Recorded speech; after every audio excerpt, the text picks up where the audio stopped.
Of course, this is a big challenge and opportunity for me, and Simba is a big team. Kwanza kabisa ni nafasi na changamoto kubwa kwangu. Simba ni timu kubwa yenye matarajio ya kufanya vizuri kwenye kila michuano. Hakika sio rahisi kuwa hapa. Pia hakuna muda, maana mchezo ujao wa kimashindano ni siku 10 tu zijazo. Nimejaribu kuichukua hii nafasi ili pia nijaribu kuisaidia timu.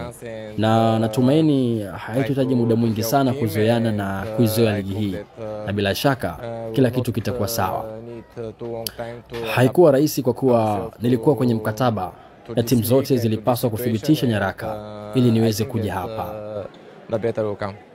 I have idea about your league because as you know my former team timu yangu ya awali ilicheza dhidi ya Simba, hivyo hapakuwa na budi kuifuatilia ligi hii.